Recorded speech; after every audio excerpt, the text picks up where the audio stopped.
Haya, Kendrick anataka kuhamisha mjadala wangu. Majibu mafupi kabisa. Uendeshaji wa ligi Tanzania unasimamiwa na shirikisho la kandanda Tanzania TFF na vyombo vyake, bodi ya ligi na kamati zake zingine, na sisi serikali tuna mipaka ya namna ya kufanya kazi na vyama vyote vya michezo, sio TFF pekee yake. Hili jambo bado liko mikononi mwa waendeshaji wa ligi. Litakapowashinda wakitaka lije serikalini watalileta, lakini kwenye uharibifu wa mali sisi hakuna mali yetu iliyoharibika. Uwanja wetu wa Benjamin Mkapa uko salama, ulikuwa tayari kwa mechi imeahirishwa. Tunasubiri wanaosimamia mchezo wa soka watakapopanga mechi nyingine ya kuja kufanyika Benjamin Mkapa. Haya mengine ya nani alikuwa sahihi, nani hakuwa sahihi, mkaulize TFF.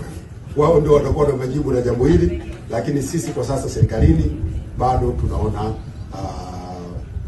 ni jambo ambalo linaweza likatatuliwa na shirikisho la kandanda Tanzania TFF na wadau wake.